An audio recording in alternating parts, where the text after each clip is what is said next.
Right, today on Unspoken Truth, we're joined by a powerful voice in the conversation around modern masculinity, Andrew Gray, the founder of The Man Show. Andrew has made it his mission to break the silence surrounding men's mental health, purpose, and identity in today's society. Through raw, honest dialogue and personal insights, he's helping to reshape the narrative around what it truly means to be a man. In this episode, we dive deep into the challenges men face, the importance of vulnerability, and how we can all play a role in healing and empowering the next generation. Andrew, welcome, mate. Thank you very much for your time. Yeah, pleasure to be here. Thanks for having me. So let's jump straight into it, mate. What inspired you Definitely. to create The Man Show, mate? And how has your personal journey influenced the content that you share?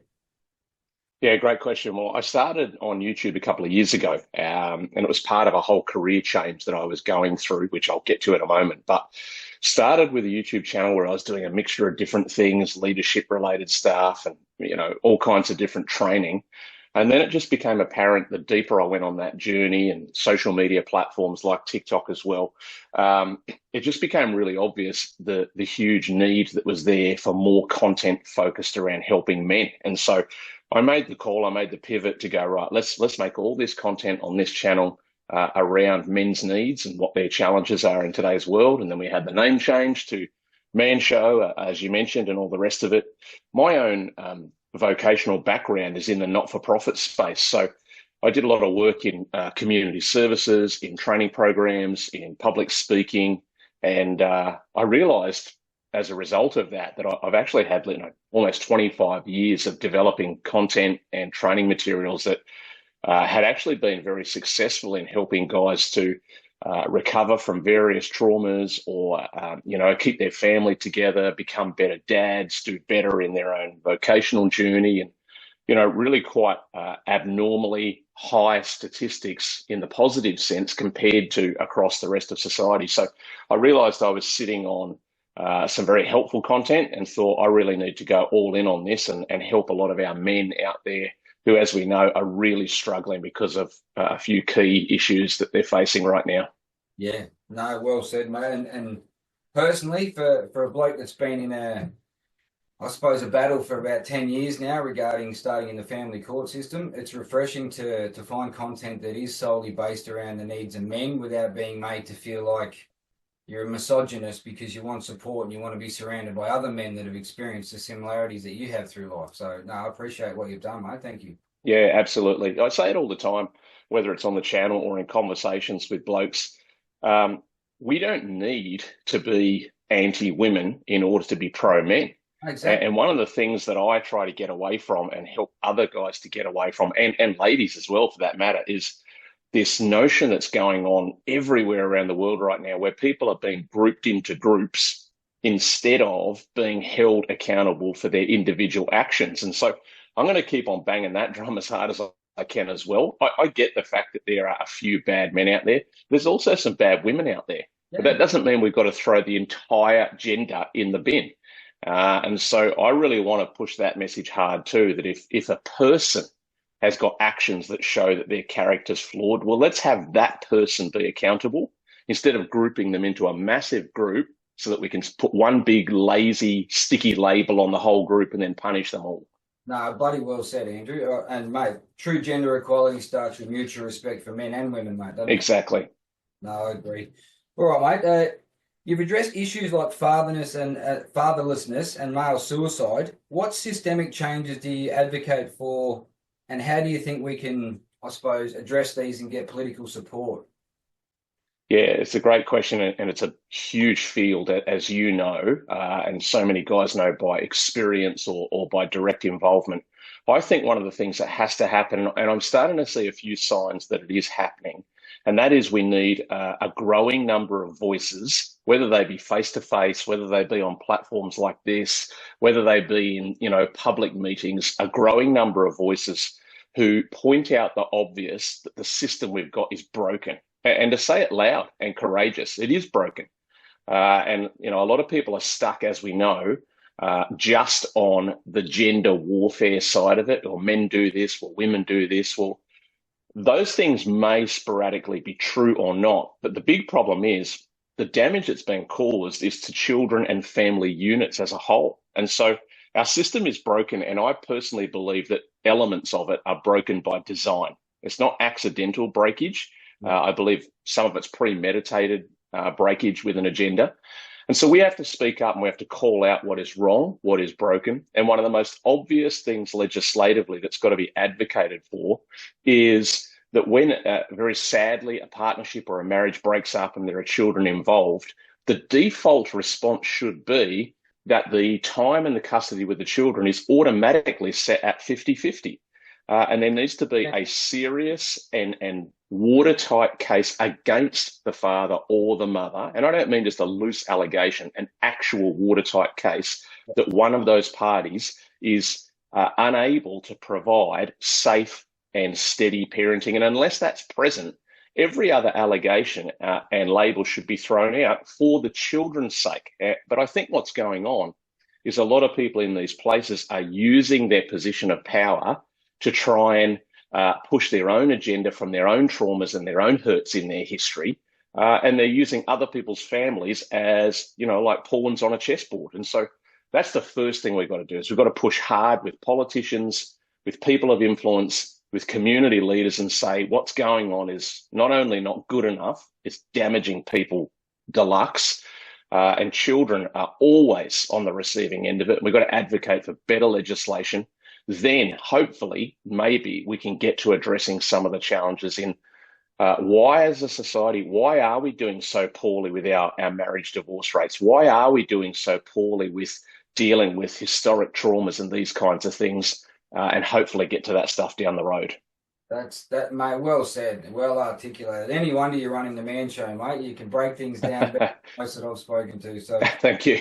Just to touch on that, Andrew, you're 100% right that the end game is, I believe, and I support what you said, that it's the attack on the family unit. But the quickest way to do that is to remove the masculinity and to make him feel bad for being a protective, for being a caring and loving, providing father, isn't it? I mean, once he's out of the picture, that opens the family up for just basically control. Yeah, 100%. Look, this is what you've touched on there is a huge conversational field, and it's important that we explore it, not just here today, but in so many spaces, because as I alluded to a moment ago, there are portions of our legislative environment, there are portions of our political environment, there are portions of society at large, and it is portions. It's not all of it, but we have to say that these portions do exist who have an agenda against men. It's metastasized feminism. Some people call it the third wave of feminism. Call it whatever you want. It's an evil hatred of men and masculinity that's in some parts of our society. It certainly runs rife in the left media. And it runs rife in some pockets of political circles and other areas. And to deny its existence is head in the sand, childish ignorance, because it's apparent everywhere. And as you touched on, the goal is remove men, remove masculinity, because if you remove masculinity, and I'll touch on what I mean by that word in a moment, because it's on my channel all the time. But if we remove masculinity, we make the family and the family unit vulnerable to being destroyed. And that's the point, because a society and a country that doesn't have good men present in the mix of all decision-making is a country that's easily monopolized, and people are turned into lemmings that will just do as they're told. Good, courageous, strong men are the damn wall that tsunami breaks on every single time through history. And so when we talk about masculinity, it's so important that we talk about it in its original definition, its original meaning, because it still applies today. And it's the reason why I will continue to rebut this pointless hybrid language of toxic masculinity. You can't add adjectives to the word masculinity because the word masculinity is already conclusive in its definition. It means to protect, provide, and empower. Full stop, end of story. There's nothing else added to it. So when we talk about toxic behavior, that's fine. When we talk about toxic traits of humanity, that's fine, because that's the men and the women. But to say toxic masculinity is just another expression of lazy language from lazy people who've got an agenda where they want to put sticky labels on groups so that they can succeed in having allegations against groups and then they can penalize them for their sins as those other people sit there as the Lord God Almighty judging everything. So when we talk about masculinity as blokes, we need to push hard against that phrasing of toxic masculinity and reject it and say, no, there are toxic traits of all people from all backgrounds, but the word masculinity, it is defended and existential by itself. It has a complete meaning. You don't need to add to it or take from it. It means protection, provision, and empowerment. And this is why we see people trying to damage that word in society, because they know if we have original masculinity, the family is safe, the world is safe. It can't be controlled by people with evil agendas. Yeah, no, well said, mate. And I shared a thing the other day that said a harmless man is not a good man. A good man is Exactly. a very dangerous man who holds his violence under voluntary control. So that's a pretty good description of what masculinity, in my opinion. Absolutely. You look at the stats, Daniel, in particularly Western nations, and they're everywhere. They're not hard to find. But the stats around what you touched on before, fatherlessness, the crime rates, the incarceration rates, the addiction rates, and more skyrocket when you remove the presence of a father from a child's life. Now, I'm not for a moment inferring that every man is a good father. Every man should be striving to be, and most men are striving to be a good father. But the point is, you remove the father from that family unit, from those relationships, children's lives go to hell in a heartbeat. That's the fact of the matter. And the other thing that's interesting to note is that case studies are now beginning to appear that have studied the histories of pedophiles who've been incarcerated. And a common theme that comes up when they are questioned and interrogated about their targeting tactics. And it's an unpleasant subject, but it illustrates an important point. When they get questioned about which children they would target, the common theme that always comes up is they would target children from a fatherless home or where the father in the home was weak and anemic. Yep. So to your point, a strong, courageous man who presents some kind of threat, when he controls it, like Jordan Peterson talks about, learn to become a monster and then control it, that kind of man is good for everybody. Yeah, well, I think I speak for most dads that I've spoken to, and from my personal opinion too, is without a shadow of a doubt, if you hurt my children, that's the last child you'll ever Totally. have. So, totally. And again, it's ingrained into most of us, isn't it? It's something it that is. We strive to protect our family and our children especially. So, no, absolutely. It's part of manhood. Yeah. No, all right. So let's jump on to the next one, mate, because we're getting some valuable information here that I think a lot of people, and I suppose it's something as a man too, we're conditioned where you don't talk about these things, and very few of us have got friend groups where you can sit down and discuss these things and your own opinions and thoughts on what it means to be a man, and like you've outlined about masculinity. A lot of blokes might think going to the gym, getting themselves a big, gym body and doing the alpha male stuff is what their definition of masculinity is. But if they do a bit more research and comprehend what you're talking about and dive a bit deeper into it, they'll understand that we all possess it. It's just a matter of tapping into it and helping boys become men, I suppose, in today's society where we're shamed being a man. Yeah, absolutely. No, you're right. We do see in today's world a rise of, what we might call the alpha bros. And we're seeing that the Andrew Tate influence around the world as well, which personally I think the large majority of that is a bad influence. Some of it is good, but the large majority is a bad influence. Look, I don't have any problem with guys who are all about, let's be in the 5 a.m. club, let's get to the gym, let's get fit. Great, do all those things because they help to undergird the rest of your masculine strength.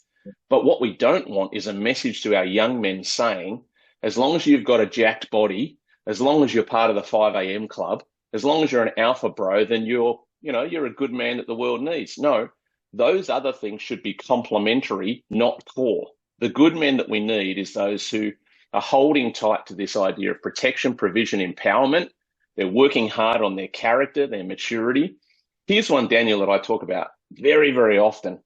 That men, regardless of their age, whether they're 20s, 30s, 40s, 50s or beyond, men who make the courageous, tough choice to say, regardless of what happened in my own past, I choose to be the circuit breaker in my own family tree. Just because dad might have been an alcoholic doesn't mean I have to be. Just because dad might have been violent doesn't mean I have to follow those steps. Just because dad might have been absent or emotionally unavailable, whatever was problematic in the past, every man has the power on the inside to say, well, for the sake of my kids, I might not have received it, but I am going to make sure that my kids do receive it. And to become a circuit breaker in your family tree, it's one of the most powerful masculine things any man can ever do.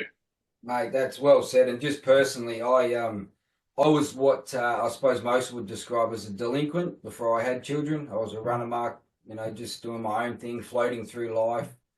Um, but from the very first second I laid eyes on my firstborn child, I felt an inner Yep. shame of the person I was, and Right. I vowed to change what I stood for, and I did not want Yeah. the Brilliant. person that I was then. And in the face of adversity, you will find your true purpose in life as a man, I believe. Absolutely. Some of us have to be put through the ringer, unfortunately, but you do come out the other side, and you come out a far better, I suppose, a far better attribute to society, because you just want to uplift Yep. other people that have been in these situations and try and make them see that, okay, it's bad now, but it's not going to last forever. Just keep going, keep Yeah, moving absolutely. forward, and things will turn eventually, won't they? Yeah, absolutely. And look, well done to you, mate. Congratulations for making that choice because, it is a hard choice, but the thing we want men to hear is it's a possible choice. You can change your trajectory. Just because you came from a certain somewhere doesn't mean you have to continue that same, compass point. No. And as you say, at the pivotal moment of seeing your first child born, that's a pretty big inspiration to turn your Yeah. life around and say, well, it's not about me anymore. And whatever has been difficult in my past, I'm either going to have to get help, get healing, bury it, ignore. I've got to do something because I can't afford to amplify that into my children's future. And if we could get more men, especially young men, realizing that message to say, listen, you might not have had the greatest upbringing to varying degrees, but there's actually a power in your manhood to change tomorrow. And look, maybe if we get more men who choose to be circuit breakers, then in another generation or two, we won't be talking about fatherlessness. We might be talking about the renaissance of great fathering in society. But somewhere along the line, one generation has got to make the call and say, I'm not going to continue it. I'm going to be a circuit breaker. Whether it's a small thing that's got to change in the family tree or a huge thing, Yeah. everyone can do it. Yeah. No, well said. All right, how can we build resilience in the face of adversity in today's society? And and again, I come back to the point of, do you think this is something we need to get louder, we need to get more numbers on board, and we need to make it, we need to reinstate mutual respect for men by getting out into public that, like you've touched on before, not all men are bad, not all women are good, vice versa. It doesn't take a Yeah. gender to describe whether or not you're a bad person or not. But for some reason, there seems to be this societal perception that all men are these potential rapists and all women are these vulnerable victims. I mean, how do you see we break that and restore faith in men and women? Yes, no, it's a great question.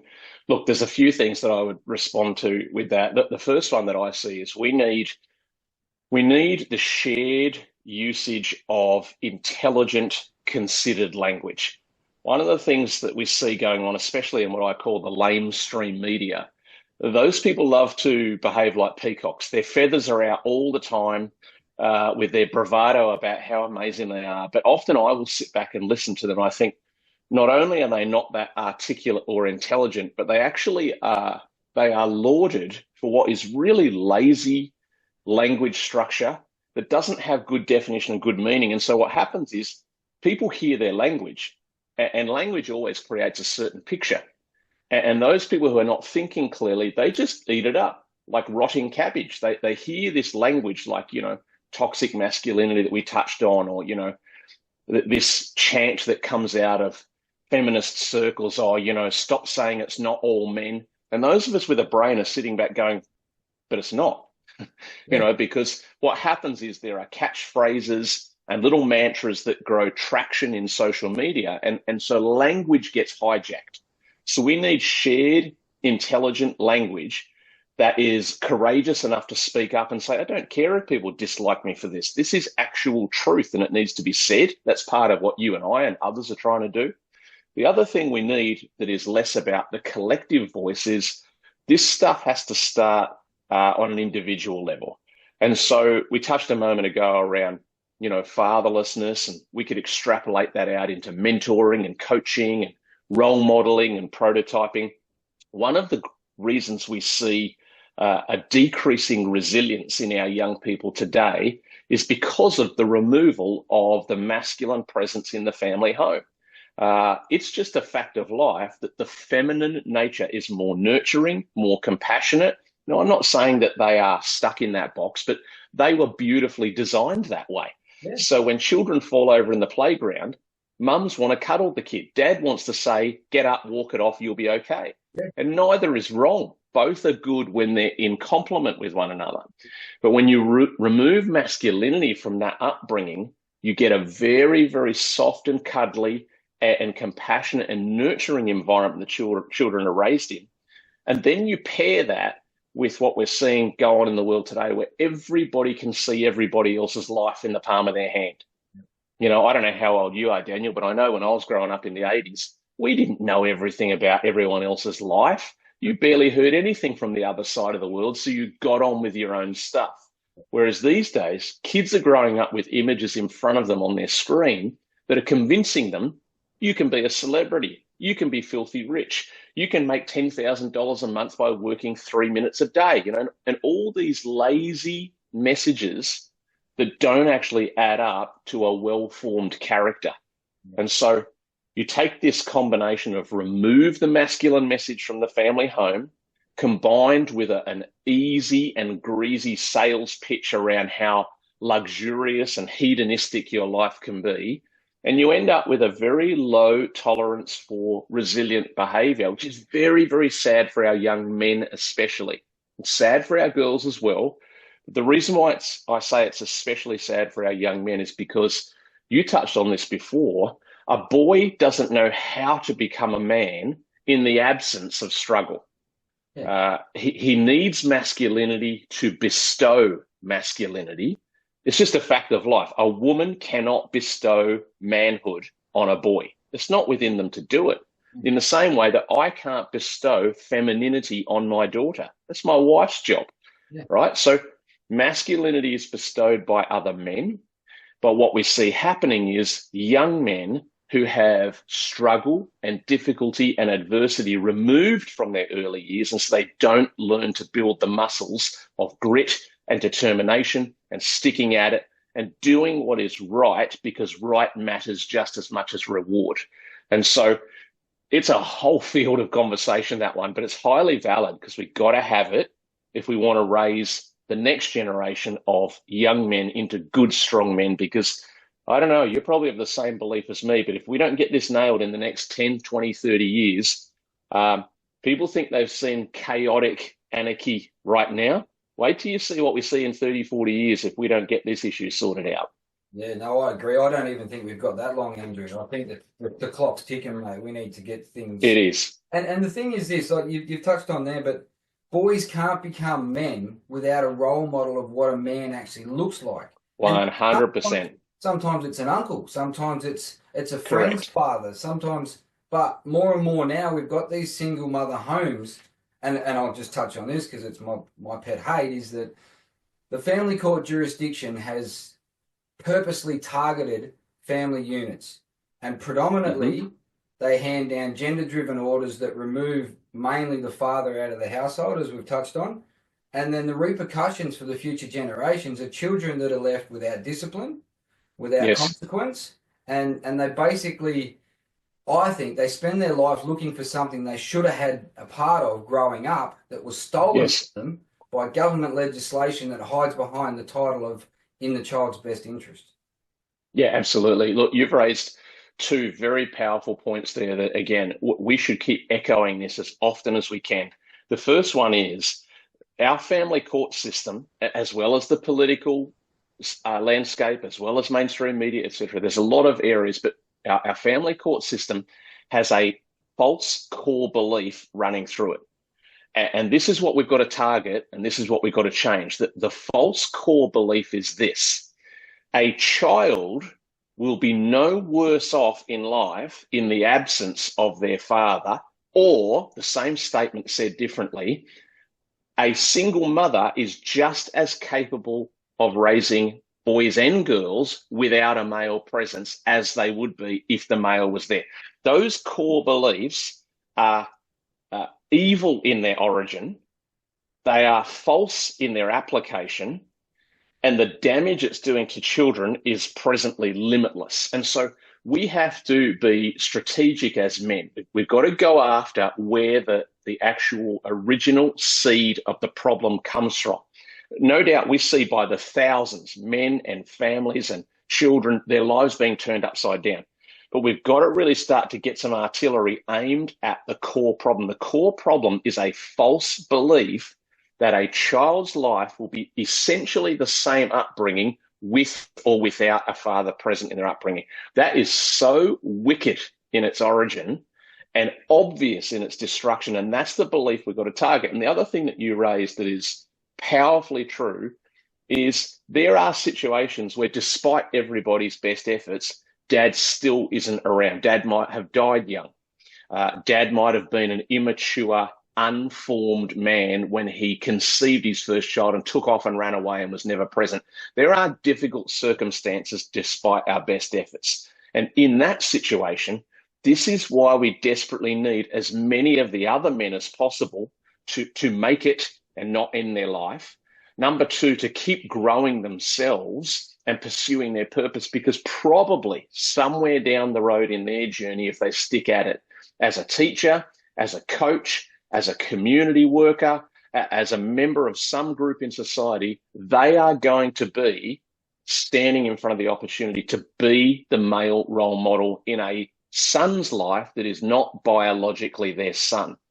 And to do so is one of the most powerful things you can ever do, to be present in the life of a young man who hasn't got his own dad around, but show what it means to have good character, to be strong, to be courageous, to have resilience, how to treat a woman, how to raise a family. We are so desperately in need of that. Yeah, no, well said, mate. And the thing is this too, I think, just touching quickly on that, 47 men a week, in my opinion, are being politically and legally coerced, like we touched on previously about certain parts of the agenda that I think are being pushed. And the sad reality is that the destruction of the family unit, I truly believe this. I spent 8 years in family court, and the only best interest of the child that takes place in there is before you ever get there. Because once you get there, the animosity that's created makes it impossible for these children to come out untainted, untraumatized. It's something Yes. and then sadly, I believe it's a generational thing too, because we touched on this before, that society's got this perception now that for young girls, you only need a man to have a child. You don't need a father Correct. to help raise it. And we're seeing the Yes. destruction of society where you've got children pushing children in prams. You've got young men turning to drugs and alcohol. They're clearly taking their own life at massive amounts of levels. And I've reached out on many occasions to many politicians. And the sad reality is that the response I get is, if you talk about men's or fathers' issues, then it's a political suicide. They don't want to know. They put their head in the sand, the ostrich effect, I call it, and they just don't want to engage in the conversation. And I mean, recently we've seen a special envoy for men's health being implemented in the portfolios. And I just, personally, I think it's a backhanded compliment. If you do not want to implement a minister for men, take away the minister for women, make a minister for people that's more inclusive for everybody to be able to engage, and stop the divisive rhetoric that's trying to label men certain ways and women others. What's your Absolutely. portfolio, Andrew? Yeah, it's a big one. And look, everyone who has got their brain engaged can see the need for it. It's not difficult to see the need. I tend to come from a reasonably, a reasonably aggressive internal position on this. And what I mean is, I think we just need to keep on urging more and more men to refuse silence. And every time there's a rejection of this message, men, as best they can, need to internally multiply that and say, I'm going to double down. I'm going to go harder. I'm going to speak louder, because we are not quitting on this until the right thing is done. The hard part of that is that usually the men who are carrying the burden for this message not all the time, but most of the time, are men who've already been through hell and back on this issue themselves. And so there's an internal fatigue that is real, where men have been fighting and warring on this stuff for so long. And when you, like anything in life, you get kicked in the teeth enough times, eventually you get a little bit shy of copping another kick in the face. And so uh, we need each other's strength so that when some men need to pull back and take rest because they're at the end of their rope, other men actually step into the breach, which is part of what I'm trying to do, whether it's the issue of parental alienation or families breaking down or men needing role models and fathers in their life or the role of men for raising young girls as well. Whatever the issue is, I'm trying to step into that breach as someone who hasn't had to walk that hellish path, thank God. I've got so much empathy and compassion for all people, and especially men who've been through the family court system and are still going through the devastation of that. And I say to them constantly as they're reaching out to me that I don't know how they keep going, because what the road they've been asked to walk is one that you wouldn't ask your worst enemy to walk because it's so hard. And so individual fatigue is a very real issue. And so we need more men, and I think in particular the men who haven't had to burn years of energy on this issue, more of those men getting in the game for their brothers and saying, this is unacceptable, this is not good enough, we are destroying ourselves from the inside, and put so much pressure on politicians and others that they cannot ignore it. Now that could be a multi-year, multi-decade war, and it kind of has been already. But there is no other choice but to continue to go to the front line of that, because I can assure you, and you know this, if men quit on that message, there is nobody else in society that's coming to wave this flag for us. That's the reality. And so we've got to keep on waving it. And you made this really interesting point that I think gets almost no air coverage, and it needs to. And this is this idea where we are seeing a new generation of young women they're like a new breed, where they are coming through their teens with this notion of, I only need a man to make a child. I don't need a man to raise a child. Yeah. Now, this is scary, but it also fascinates me because earlier in our chat, I used this metaphor of the idea of a false belief in the family court system that was like a seed. Well, these young women who are now saying, I don't need a man to raise a child with me, those young women are becoming the earliest stage fruit of that seed that was planted years and years ago, that we now have young women who are coming through with, in their thinking, the normalized belief that you can raise a child, be they male or female, without the presence of a father, and it will make negligible difference. They actually believe it. And this should scare all of us, that singular seed that was planted in legislation decades ago has now become green shoots that's turned into a full-blown tree that is bearing the fruit in our young people of, you can raise a great family without being in partnership. And it's a false, wicked, evil lie that continues to multiply the damage to generations of children. And so we have a big task in our hands, and we've got to stick at it. Yeah, we do, mate. And you're right. I think, and they come from generational alienated children. That's the sad thing is that, the UN come out with parental alienation is what disgruntled fathers use when they lose custody in the family court. No. Yes. Parental alienation is a very real form of child abuse.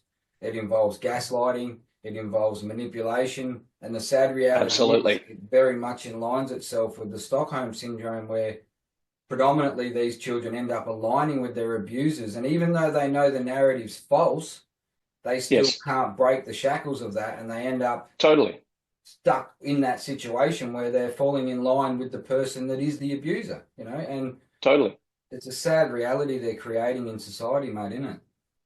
100%. It's what we touched on before, this idea of prototyping and role modeling. Generally, what a child sees in their upbringing is what they believe to be true about the world. Yeah. And that comes down to everything, even into things like how far they travel from their family home. If they never leave the 4-square block of where they grow up, they believe that that's what the whole world looks and exists like. Yeah. And so this is the whole point of why men choosing to be the circuit breaker is so crucial to kickstart a new internal DNA, if you like. You could have had horrible, nasty, violent men in your whole family tree as far back as you can research it. But if you be the guy who goes, that ends with me, and you draw that line in the sand, you're literally changing the internal DNA of your family tree for generations to come. It's powerful. It is, mate. All right, we're running out of time, mate. I could talk to you all morning, but I know you're a very busy man. All right, what legacy do you hope that the Man Show leaves for future generations of men and encourages young men to sort of find their inner masculinity without feeling any shame for it? Yeah, absolutely. I want to inspire other men. That's the whole point. I want to inspire other men to believe that they matter, that their voice is heard, that their story is important. I want to inspire other men to realize that they can get through their war and their challenge, get to the other side. I want to inspire men to believe that they were put on the planet with a purpose, that they're not an accident. They've got something important to do in their life's journey and they need to discover it. And I want men to realize what I wrote in one of my recent newsletters. I wrote this article that I called Magnificent Masculinity. And that's an entirely new concept in today's world that people almost go cross-eyed when they hear it because they go, what do you mean? We've been taught that masculinity is either bad or unimportant. I know, that's the point. I want to bring a renaissance of the truth. So those would be some of the ways I'd answer that question. I want to inspire men to be courageous and stand up and speak up, because if we shrink into a corner like a fading flower, it's already game over for everything that comes after that. Yeah, and just touching on that, if a man does lose his purpose from personal experience of your family, that doesn't mean you're not going to find a new purpose. That doesn't, 100%. Keep moving forward. A new purpose will 100%.